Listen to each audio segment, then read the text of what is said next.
अब यहाँ पे बहुत लोग हो सकता है हमें ट्रोल भी करें जो नॉन वेजिटेरियन के सपोर्ट में है। नॉन वेज में तो इतना प्रोटीन बताते हैं, तो क्या वो भी तामसिक में ही आएगा? कहीं ना कहीं नॉन वेज बहुत रेगुलर बेसिस पे खा रहे हो तो धीरे धीरे आपको प्रोटीन तो मिल जाएगा, आपकी बॉडी बिल्ड तो हो जाएगी। लेकिन मैं ऐसे बहुत सारी दुनिया को ना बस इतना समझ आ गया कि मुझे प्रोटीन खाना है। अब प्रोटीन आपकी बॉडी डाइजेस्ट कर पा रही है नहीं कर पा रही, इससे कोई लेना देना नहीं है। अगर आपकी गट खराब है तो आपको मेंटल स्ट्रेस होगा ही होगा, 200% श्योर है। हमारी चाणक्य नीति में भी लिखा हुआ कि अगर आप 1 साल तक एक मील आप अकेले शांति से खा लेते हैं तो आपके लिए हेवन का रास्ता ना खुल जाता है। बॉडी को खुद समझना होगा कि हमारी बॉडी के लिए क्या ठीक है। आज भी 10 में से 8 लेडीज, ऑलमोस्ट 8 लेडीज मेनोपॉज के टाइम डिप्रेशन में जा रही हैं। जब अपनी खुद की हेल्थ की बारी आती है तो पता नहीं क्यों वो एक बैक स्टेप लेते हैं।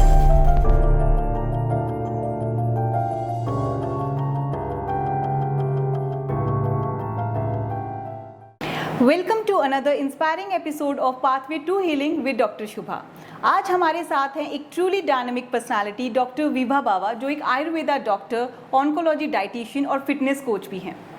उनकी बात सिर्फ थ्योरी तक सीमित नहीं है, शी वॉक्स द टॉक, और इस डेडिकेशन का प्रूफ है उनका टाइटल मिसेस इंडिया लेगेसी 2019। आज के एपिसोड में डॉक्टर विभा हमसे बात करेंगी about how healthy eating habits directly impact our mental health, mindful eating क्यों ज़रूरी है, क्या खाना चाहिए, कैसे खाना चाहिए, और कैसे हम अपनी डेली लाइफस्टाइल को थोड़ा कॉन्शियस बनाकर एक हेल्दी और हैप्पी लाइफ जी सकते हैं। तो चलिए शुरू करते हैं ये एपिसोड। डॉक्टर विभा, आपका बहुत बहुत स्वागत है इस पॉडकास्ट में। Thank you so much doctor Shubha. Vibha ji, आज का जो हमारा एपिसोड है वो रहेगा मेंटल हेल्थ और डाइट पर। तो किस तरह से हमारी मेंटल हेल्थ और डाइट कनेक्टेड है? 100% डायरेक्टली कनेक्टेड है मेंटल हेल्थ तो। और वैसे भी हम बोलते हैं जैसा अन्न वैसा मन। तो आयुर्वेदा में भी कहा गया है जिस तरह का खाओगे तामसिक, राजस्विक, सात्विक, तो उसी से आपकी मेंटल हेल्थ बनती है। And according to modern nutrition, अगर आप बहुत अच्छे हेल्दी फैट्स या हेल्दी खाना खाते हैं विदाउट स्ट्रेस तो आपकी मेंटल हेल्थ ज़्यादा अच्छी रहती है। जी, अभी आपने तामसिक, राजसिक और सात्विक की बात की, तो कौन कौन से फूड्स हैं जो आयुर्वेदा में तामसिक हैं? 3 तरह के हमारे बेसिकली फूड्स होते हैं, that is one is sattvic, उसके बाद rajasic and third one is a tamasic. Tamasic food हमें बिल्कुल भी नहीं खाना चाहिए। इसमें आता है बहुत ज़्यादा डीप फ्राइड नॉन वेजिटेरियन खाना। नॉन वेज में तो इतना प्रोटीन बताते हैं, तो क्या वो भी तामसिक में ही आएगा? देखो, आयुर्वेदा और मॉडर्न न्यूट्रिशन में ना, मैं जब भी आयुर्वेदिक डॉक्टर्स की भी क्लास लेती हूँ ना तो वहाँ पे यही डिबेट आती है कि आयुर्वेदा ये कहता है मॉडर्न न्यूट्रिशन अलग कहता है। तो दोनों के बीच में हमें चैनलाइज चीज़ें करनी पड़ती है। तो मेरा जो डाइट प्लान्स है ना, that is a combination of Ayurveda and modern nutrition. Ayurveda में मेरी डिग्री है, प्लस मॉडर्न न्यूट्रिशन में मेरी डिप्लोमाज हैं, सर्टिफिकेशंस हैं, एंड मैं 13 ईयर्स से मॉडर्न न्यूट्रिशन को वर्क कर रही हूँ और करवाती हूँ। तो अकॉर्डिंग टू मॉडर्न न्यूट्रिशन आप खा सकते हैं क्योंकि उसमें प्रोटीन है। बट आयुर्वेदा सिर्फ प्रोटीन की बात नहीं करता ना, वो इमोशनल हेल्थ की भी बात करता है। उसमें इमोशंस भी जुड़े होते हैं खाने के ऊपर। मैंने ये सुना है कहीं ना कहीं जब हम काऊ या बीफ जैसा जो खाते हैं तो उसका हमारी मेंटल हेल्थ पे बहुत इफेक्ट होता है। इफेक्ट होता ही है। अब यहाँ पे बहुत लोग हो सकता है हमें ट्रोल भी करें जो नॉन वेजिटेरियन के सपोर्ट में हैं। और ऐसा नहीं है कि वेजिटेरियन प्रोटीन पूरा नहीं हो सकता। डेफिनेटली आपका वेजिटेरियन प्रोटीन अगर आप काउंट करके खाओ तो पूरा हो जाएगा, उसमें कोई दिक्कत नहीं है। लेकिन आप अगर कहीं ना कहीं नॉन वेज बहुत रेगुलर बेसिस पे खा रहे हो तो धीरे धीरे आपको प्रोटीन तो मिल जाएगा, आपकी बॉडी बिल्ड तो हो जाएगी। लेकिन मैं ऐसे बहुत सारे लोगों को जानती हूँ जो नॉन वेज खाते हैं, प्रोटीन उनका कंप्लीट है, बट इमोशनल स्टेट पे कहीं ना कहीं वो खाली है। तो ये मेरा मानना है और आयुर्वेदा का मानना है। और स्पिरिचुअली हम बात करें, हमारे मेडिटेशन गुरुज का ये मानना है। बट हो सकता है फिटनेस कोचेस को ये गलत लगे, बट अल्टीमेटली मैं ये बता दूँ हर कोई समझेगा ही। तभी आप देखिए कि विराट कोहली जैसे बड़े बड़े सेलिब्रिटीज भी वीगन हो रहे हैं, तो कोई तो रीज़न है ना। बिल्कुल, पूरा हाफ यूरोप ऐसे कह रहे हैं कि वीगन की तरफ जा रहा है। तो हम क्यों बढ़ रहे हैं? क्योंकि अब सबको पता चल रहा है कि उनकी मेंटल हेल्थ कितनी खाली हो रही है और अभी हर कोई अपनी मेंटल हेल्थ को प्रायोरिटी दे रहा है। पर जैसे अगर हम वेजिटेरियन हैं तो उसके साथ साथ अगर हमारा प्रोटीन पूरा नहीं भी हो रहा तो क्या हम प्रोटीन सप्लीमेंट से जो प्रोटीन पाउडर आते हैं क्या वो भी ले सकते हैं? लोग बोलते हैं कि प्रोटीन पाउडर नहीं लेना चाहिए। अगर मैं किसी बच्चे को सजेस्ट भी करूँ प्रोटीन पाउडर, तो उसके मिथ्स होते हैं कि किडनी पे डैमेज आ जाएगा, किडनी खराब हो जाएगी, बच्चे नहीं, पेरेंट्स नहीं लेने देते।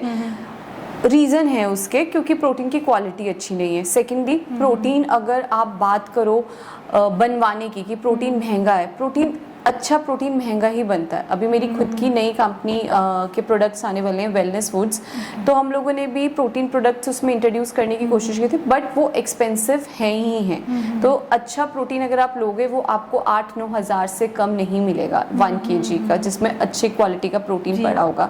सेकेंडली, अगर आप प्रोटीन ले रहे हो, आप आर्टिफिशियल प्रोटीन तब लो जब आप जिम जा रहे हो या जब आपको बॉडी बनानी हो या एक्स्ट्रा एक्टिविटी की रिक्वायरमेंट हो। अब यहाँ पर ना एक जो बहुत कॉमन प्रॉब्लम हो गई है कि दुनिया को ना बस इतना समझ आ गया कि मुझे प्रोटीन खाना है। अब प्रोटीन आपकी बॉडी डाइजेस्ट कर पा रही है ना नहीं कर पा रही, उससे कोई लेना देना नहीं है। मैंने ये भी सुना है कि प्रोटीन डाइजेस्ट नहीं होता, और अगर आप प्रोटीन पाउडर ले रहे हैं डेट मीन्स आपको बहुत ज़्यादा पानी भी पीना पड़ेगा। अगर आप पानी नहीं पीते हैं तो आपको किडनी में स्टोन्स या और आपकी गट हेल्थ आपकी ख़राब हो सकती है। Yes, definitely. अभी प्रोटीन जिसकी गट वीक है, इन डाइजेशन नहीं अच्छी, या अकॉर्डिंग टू आयुर्वेदा जिनकी जठराग्नि बहुत कमज़ोर है, तो वो अगर आर्टिफिशियल प्रोटीन ले रहे हैं तो उनको डाइजेस्ट होने में टाइम लगता है। तो वो अवॉइड करें, नेचुरल तरीके से अपना प्रोटीन कंप्लीट करें। पर नेचुरल तरीके से कैसे हम कर सकते हैं वेजिटेरियन डाइट में? 100% कर सकते हैं। हमारे इतने सारे सोर्सेज हैं। आप सोया ले सकते हो, एडमी बीन्स आती हैं राजमा की तरह, उन्हें आप बॉईल करके अपनी डाइट में दे सकते हो। आप चने ले सकते हो, दाल ले सकते हो, पनीर ले सकते हो, वाइट चना। अगेन, अगर आपकी गट खराब है तो वाइट चना, ब्लैक चना, राजमा डेफिनेटली हम आपको नहीं कहेंगे लेने के लिए।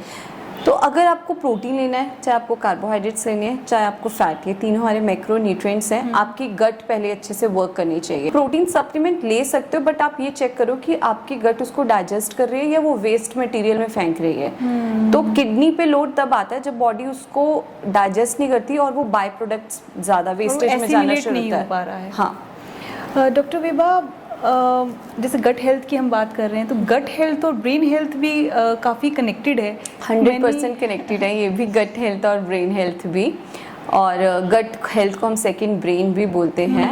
एंड जो हमारी ब्रेन की वेगस नर्व है, that is directly attached to gut health. तो अगर आपकी गट खराब है तो आपको मेंटल स्ट्रेस होगा ही होगा, 200% श्योर है। एंड अगर आपको स्ट्रेस है तो आपकी गट खराब होगी ही होगी। तो वो थोड़े दिनों में इंटरकनेक्टेड है ये। तो मैंने ये भी पढ़ा था कहीं कि सेरोटोनिन जो हार्मोन है, जो कि एक हैप्पी केमिकल है, वो गट में ज़्यादा बनता है as compare to brain. Yes. तो डॉक्टर विभा, हाइड्रेशन और ब्रेन फंक्शन का कैसे रिलेशन है? क्योंकि हम प्रोटीन की जैसे बात कर रहे थे कि प्रोटीन अगर ले रहे हैं तो वाटर इनटेक हमें ज़्यादा लेना ही लेना है, लेकिन अगर प्रोटीन अगर नॉर्मल अमाउंट में भी ले रहे हैं तो ऐसे केस में हमें कितना वाटर इनटेक हमारा होना चाहिए? वाटर इनटेक बहुत इम्पॉर्टेंट है हर एक पर्सन के लिए।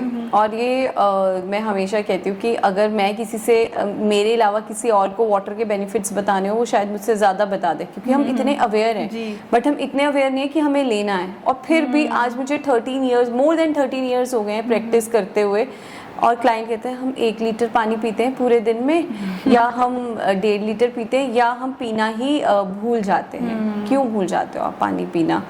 तो मिनिमम आप अपने, मैं हर एक क्लाइंट को बोलती हूँ, अपने वेट को आप 30 से डिवाइड कीजिए, दैट इज आपका डेली वाटर रिक्वायरमेंट। अगर फॉर एग्जांपल मेरा वेट अगर 62 kg है, हाँ सपोज हम 60 मान लिए, 60 को हम 30 से डिवाइड करें तो 2 लीटर आपके बॉडी के फंक्शंस के लिए ज़रूरी है। अब अगर आप high protein high fibre diet पे जा रहे हो, वेट लॉस के लिए जा रहे हो, तो आप इसमें 1/2 litre to 1 litre extra water add on कर सकते हैं। ठीक है।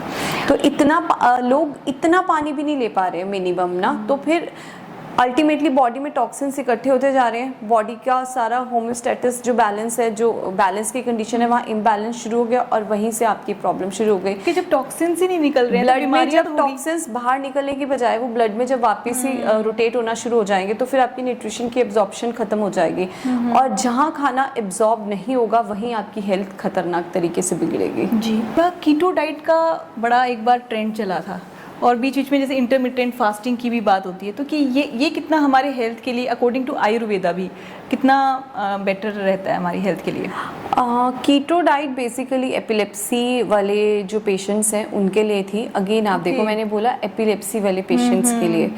क्यों? क्योंकि एटकिंस डाइट के फॉर्म में आई थी। अब आप यहीं से लगाओ कि घी और फैट कितने ज़रूरी है। कीटो डाइट में 70% फैट जाता है आपकी बॉडी में, 20 to 25% प्रोटीन रहता है एंड 5% आपकी कार्ब्स की डाइट रहती है। तो पहले तो लोगों को लगता है कि keto is no carb diet, keto is low carb diet, या keto is example of high fat diet. जी। तो हर एक पर्सन के लिए डिफरेंट काइंड की डाइट्स की रिक्वायरमेंट रहती है और हर एक को सेम थ्योरी फिट नहीं होती है। तो कीटो एपिलेप्सी वाले पेशेंट्स के लिए बनी थी, बट अभी क्या है कि हर कोई कीटो को यूज़ कर रहा है वेट लॉस के लिए। जी। कीटो का अगर हम एटकिंस के फॉर्मूले से बात करें तो एटकिंस जो डाइट है उस 1972 में बनी थी एंड उसका जो फर्स्ट फेज है that is a keto diet 15 days का। बट अभी हम क्या करते हैं, उस 15 डेज को 2 मंथ्स 3 मंथ्स ले जाते हैं। तो हम अपनी बॉडी में एक इमरजेंसी कंडीशन क्रिएट कर रहे हैं कि हम अपना जो कार्बोहाइड्रेट हमारा सोर्स ऑफ एनर्जी है उसको हम फैट और प्रोटीन पे शिफ्ट कर रहे हैं। और फिर जब फैट हमारी बॉडी में डाइजेस्ट होता है तो उसका जो बाय प्रोडक्ट बनता है, and product, that is a ketone bodies जो एक्सक्रीटरी आपके यूरिन के थ्रू बाहर जाती हैं। तो जब आप कीटो डाइट को बहुत ज़्यादा टाइम तक करते हैं तो आपकी बॉडी में कीटोन बॉडीज़ बहुत ज़्यादा बढ़ जाती है। इसीलिए इस डाइट का नाम होता है कीटो डाइट, क्योंकि फैट इसमें मेन होता है और फैट जो डाइजेशन होती है फैट के उस डाइजेस्टिव प्रोसेस को बोलते हैं कीटोसिस ना। माइंडफुल ईटिंग का भी कॉन्सेप्ट बहुत चल रहा है आजकल। तो बच्चे भी क्या करते हैं, टीवी देखकर ही खाना खाते हैं। स्पेशली कोविड के बाद सबकी आदत हो गई है। मेरी तो एक रिलेटिव भी है, उनकी बेटी 20 ईयर्स की हो गई है बट स्टिल वो शिनचैन देखे खाना खाती है। तो जब हम एज अ पेरेंट भी ये सोचते हैं कि चलो कुछ खा तो रहे हैं, कुछ नहीं खाएंगे उससे अच्छा कि कुछ खा लें, तो ये माइंडफुल ईटिंग कितना ज़रूरी है? ये बहुत रॉन्ग पैटर्न है और पेरेंट्स का भी रॉन्ग पैटर्न है। आपको जब आप खाना खा रहे हो तो बहुत स्लो खाना चाहिए और आपका ध्यान जो फोकस खाने पे होना चाहिए। तभी वो जितना आप उसको आपकी फर्स्ट डाइजेशन प्रोसेस जो होता है आपकी माउथ में स्टार्ट होता है। आप जैसे ही खाना च्यू करते हो तो एमेलिसिस एक एंजाइम है, that is a digestive enzyme जो खाने को डाइजेशन करने में हेल्प करता है। तो वो आपके माउथ में ही रिलीज होता है। तो अगर आप टीवी देखते हुए खाना खा रहे हो तो आप बहुत जल्दी गल्प कर रहे हो खाना, तो यहीं से सिग्नल ही नहीं गया, तो फिर वो फटाफट जाके स्टमक में रहा और फिर स्टमक को पता ही नहीं चल रहा कि उसने स्मॉल इंटेस्टाइन तक लेके जाना है। तो आपकी गट हेल्थ जो है खराब होना शुरू हो गई। खाना जो हम खा रहे हैं वो हमारे शरीर को लगेगा ही नहीं। देन आप देखेंगे कि एक्ने है, खाना खा के भी आपको थकावट रह रही है, सुस्ती आ रही है। पहला रीजन डाइजेशन आपकी खराब होगी। सेकंड, आपका जो गट है ब्रेन का रिलेशन खत्म कर दोगे। आप प्रेजेंट नहीं रहोगे एक मोमेंट में। इससे एक गलत आदत ये भी बनेगी कि आपको प्रेजेंट मोमेंट में रहना ही नहीं आएगा। तो आजकल हम जितने बच्चों से मिलते हैं या और लोगों से, वो ये कहते हैं कि हम प्रेजेंट मोमेंट में है ही नहीं। अगर हम आपसे बात कर रहे हैं तो हमारा दिमाग कहीं और चल रहा है, अगर हम कुछ और काम कर रहे हैं तो हम कुछ और मल्टीटास्किंग इतनी ज्यादा हो गई है कि क्योंकि वो आपको पता ही नहीं ना अपने ब्रेन को कि आपको प्रेजेंट मोमेंट में भी रखना है। खाने जैसा टास्क दिन में अगर आप 3 बार खाना खा रहे हो और बिना मोबाइल देख के आप खा रहे हो तो आपकी कितनी अच्छी ब्रेन एक्सरसाइज हो रही है कि आपकी अलर्टनेस है। हाँ जी। आप खाना आराम से खा रहे हो। हमारी चाणक्य नीति में भी लिखा हुआ है कि खाना हमें अकेले बैठ के खाना चाहिए।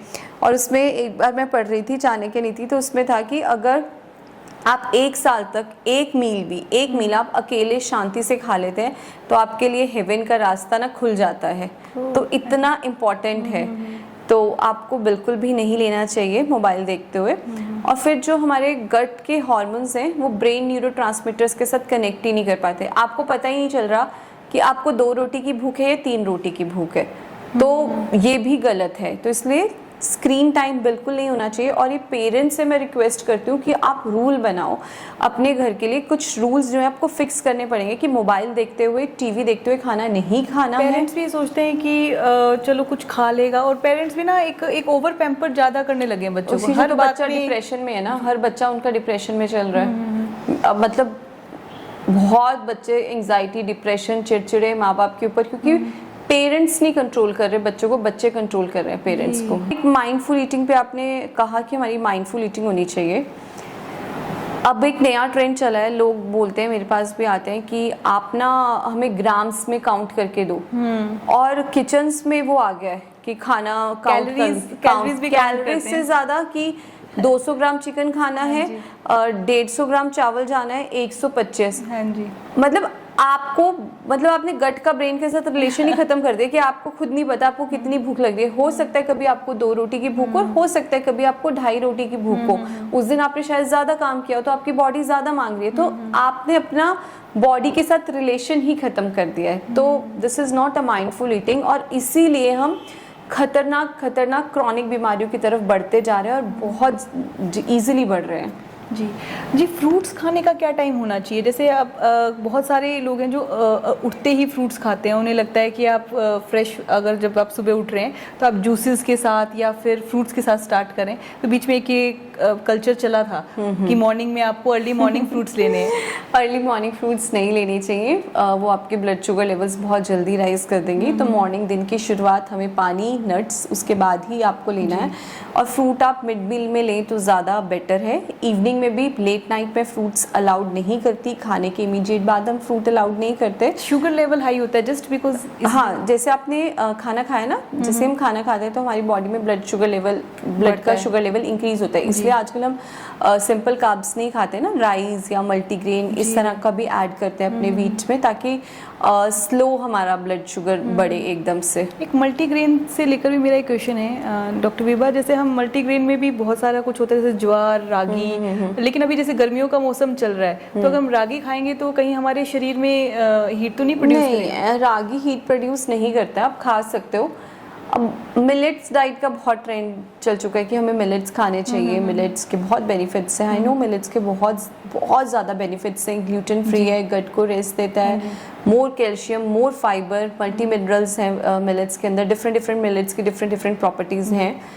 बट बहुत लोगों को मिलेट्स नहीं सूट करते अगर उनकी डाइजेशन बहुत वीक है, गॉल ब्लैडर उनका रिमूव है, तो हर एक को मिलेट सूट करने में टाइम लगता है। तो ये जो एक ट्रेंड है ना कि आपको मेरी फ्रेंड मिलेट डाइट ले रही है तो मुझे मिलेट डाइट दे दो, रॉन्ग है। अगर आप मिलेट डाइजेस्ट ही नहीं कर पा रहे, आप वेट लॉस करने के बजाय वेट गेन करोगे, क्योंकि आपको ब्लॉटिंग होता है। बॉडी को खुद समझना होगा कि हमारी बॉडी के लिए क्या ठीक है। मैं हमेशा हर एक को बोलती हूँ, make a relationship with your body. जी, आपको आज पता चल रहा है आपको कैंसर है, ऐसा नहीं है बॉडी ने सिग्नल नहीं दिए होंगे, बॉडी ने बहुत ज्यादा सिग्नल दिए होंगे, आप इग्नोर कर रहे हो। जी, ये दिक्कत है।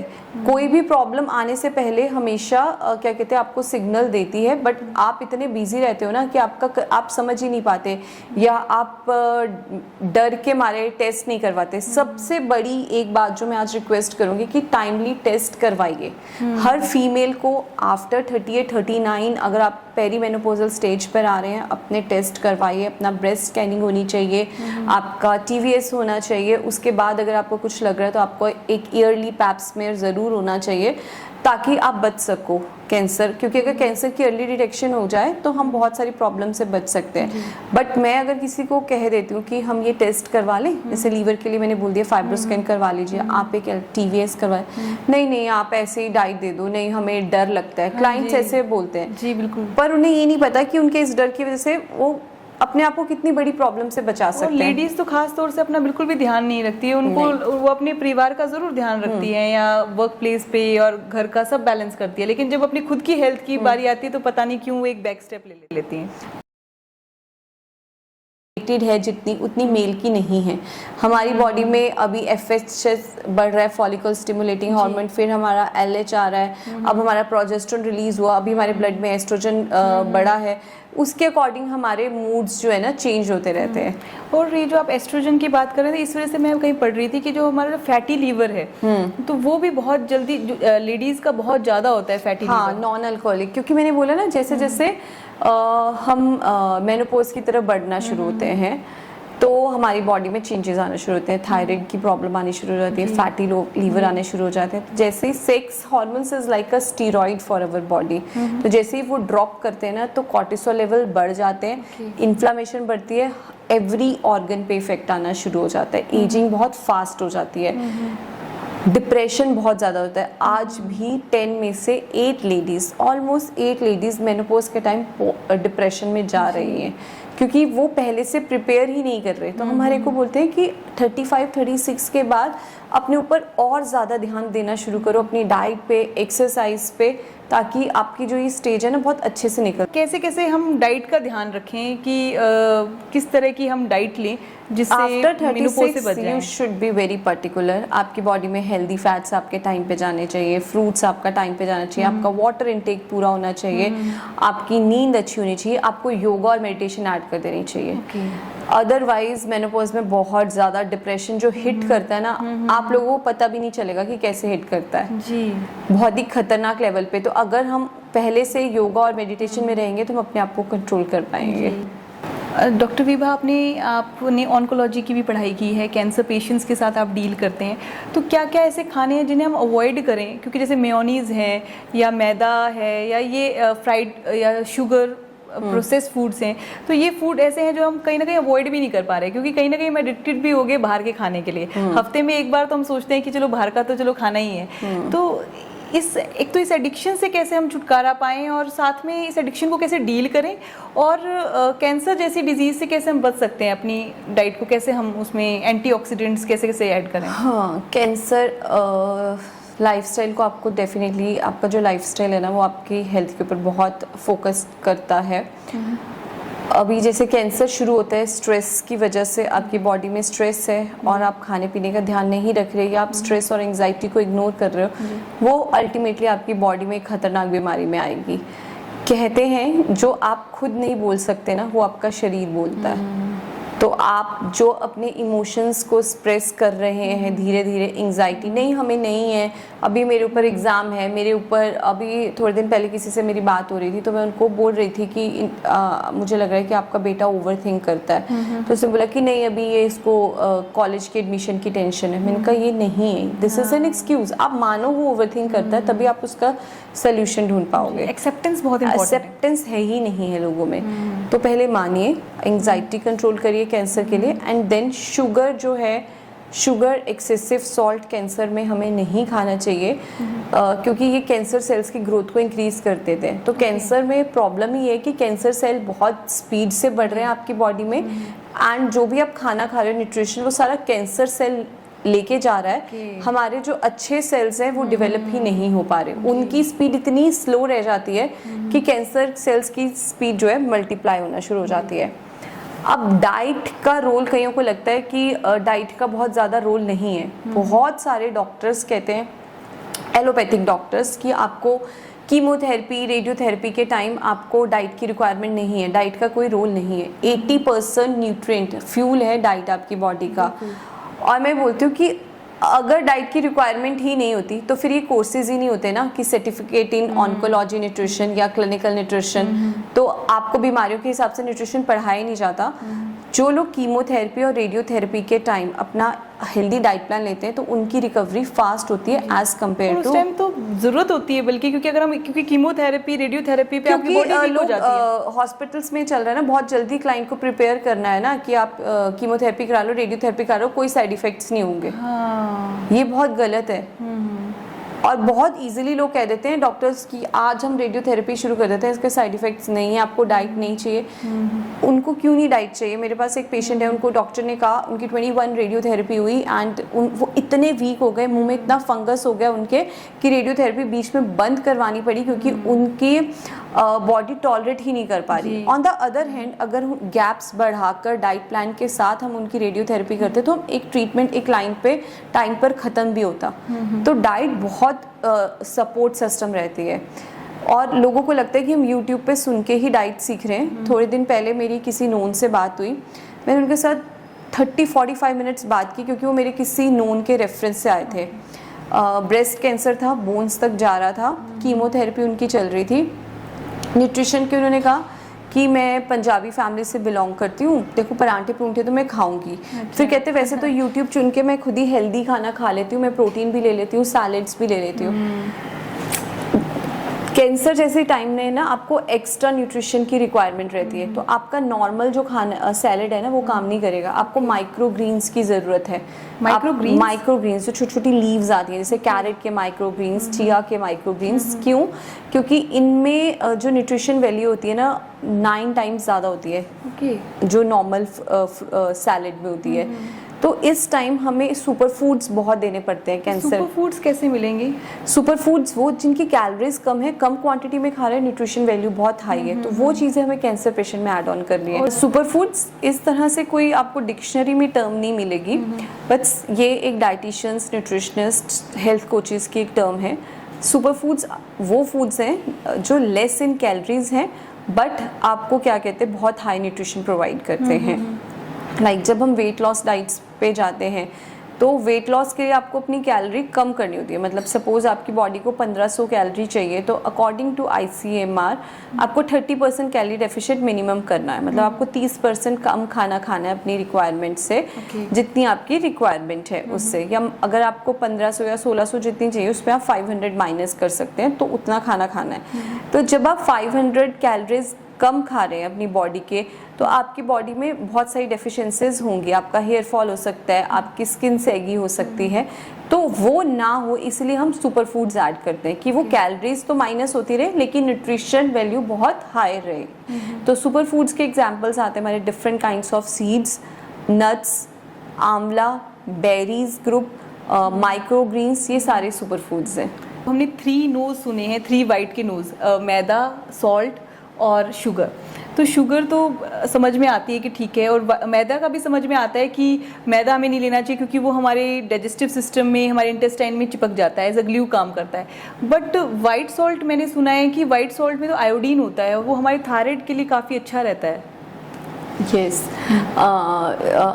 सॉल्ट को लेके ना ये सबसे बड़ा मिथ है कि हमें सिर्फ पिंक सॉल्ट खाना चाहिए, हिमालयन पिंक और हिमालयन पिंक सॉल्ट, और जो हमारा क्या कहते हैं आयोडाइज सॉल्ट है उसको टेबल किचन से बाहर फेंक देना चाहिए। This is a very big myth. Iodine आपके थायराइड हार्मोन के लिए बहुत अच्छे से रिक्वायर्ड रहता है, एंड ऐसा मिनरल है आयोडीन जो आपकी बॉडी के लिए अदर फंक्शंस के लिए भी रिक्वायरमेंट रहती है इसकी। तो अगर आप ये नहीं करते तो आपका थायराइड इम्बैलेंस होगा, एंड थायराइड आपके पूरे बॉडी के मेटाबॉलिज्म को कंट्रोल करता है, और जब आपका मेटाबॉलिज्म हिला तो आपका दिमाग भी हिला। तो थायराइड हुआ तो थायराइड वाले पेशेंट को स्ट्रेस एंजाइटी ऑटोमेटिकली होना स्टार्ट हो जाएगी अगर आप थायराइड को बैलेंस नहीं कर पा रहे। तो मतलब आयोडीन सॉल्ट भी हम ले लें, हम पिंक सॉल्ट भी ले लें? पिंक सॉल्ट के अपने बेनिफिट्स हैं? अपने बेनिफिट्स हैं पिंक सॉल्ट के, किसको रिक्वायरमेंट है, बट ऐसा नहीं है ना आयोडीन को जैसे घी को दुश्मन समझ लिया, आयोडीन सॉल्ट को हम दुश्मन मान ले। पिंक सॉल्ट किन के लिए ज़रूरी है? जो हाई बीपी पेशेंट है, आप फ्रूट्स के ऊपर कुक कर रहे हो, आपको बहुत ज़्यादा हेडेक्स, माइग्रेन की प्रॉब्लम है, उनके लिए पिंक सॉल्ट काम करेगा। लेकिन लो बीपी के लिए या नॉर्मल पेशेंट के लिए आप जो हमारा, तो आप रिपीट भी तो कर सकते हैं। मैं तो दोनों रखवाती हूँ कि आप 2 टाइम आप आयोडीन वाला ले लीजिए, एक टाइम आप पिंक सॉल्ट ले लीजिए, मिक्स करके यूज करिए। या अगर आपने 15 दिन पिंक वाला खा ले तो अगले 15 दिन आपका आयोडीन होना चाहिए। और जो एक कैल्शियम और मल्टीविटामिन सप्लीमेंट्स जो चल रहे हैं मार्केट में और हम बिना डॉक्टर की सलाह के ले लेते हैं, फिर बहुत सारे लोग हैं जिनको कैल्शियम की एक्चुअल में कमी नहीं है लेकिन फिर भी वो कैल्शियम की ले रहे हैं। आफ्टर 30s 40s उन्हें लगता है कि नहीं, उनकी बॉडी में कैल्शियम कम हो जाता है, स्पेशली वुमेन को लगता है। तो क्या ये लेना ठीक है? सप्लीमेंट्स आप ले सकते हो फॉर अ लिमिटेड टाइम। आप विदाउट गाइडेंस मत लीजिए। लोग क्या कर रहे हैं, एक बार डाइटिशियन से लिखवा लिया कि आपको कैल्शियम खाना है, फिर उन्हें समझ आ गया कि मुझे कैल्शियम खाना है तो फिर वो कैल्शियम 3-4 डाइटिशियन ने या डॉक्टर ने 3 महीने के लिए लेके दिया था, वो चलता रहता है 6 महीने, साल भर, तो फिर उसकी टॉक्सिसिटी हो जाती है और फिर आपकी बॉडी खुद से बनाना भी बंद कर देती है और एब्जॉर्प्शन भी बंद हो जाती है जो आप नेचुरल फूड खा रहे हो। तो आप सप्लीमेंट्स लीजिए सपोर्ट सिस्टम गाइडेंस में, बट डिपेंड मत होइए जी। क्योंकि जो एक ये भी मिथ है, क्योंकि अगर आप ज़्यादा सप्लीमेंट्स ले रहे हो तो ऐसे कहते हैं कि आपकी किडनी के स्टोन्स बन जाते हैं। वो तो अगर देखो आप बहुत पानी नहीं पी रहे, टॉक्सिन्स रहेंगे, किडनी पे लोड आएगा उसको, तो फिर तो बनेंगे जी। Thank you doctor Vibha. तो दोस्तों, आज के इस एपिसोड में हमने जाना कि हमारी मेंटल हेल्थ का हमारे खाने से कितना गहरा संबंध है। The right kind of food, good eating habits और माइंडफुल न्यूट्रिशन ना सिर्फ हमारी बॉडी को हील करता है बल्कि हमारे माइंड और इमोशंस को भी हील करता है। तो छोटी छोटी चीज़ें जैसे हाइड्रेशन, टाइमली मील्स और बैलेंस न्यूट्रिशन हमारी इमोशनल वेलनेस में भी बड़ा रोल प्ले करती है। अगर आपको ये एपिसोड पसंद आया हो तो इसे लाइक और सब्सक्राइब जरूर करें और अपने फ्रेंड्स और फैमिली के साथ शेयर जरूर करें। और हाँ, अगर आपका कोई सवाल है या आप किसी टॉपिक पर आप कुछ सुनना चाहते हो तो हमें कमेंट बॉक्स में जरूर लिखिएगा। Till then, take care of your body, your mind, because healing begins from with in.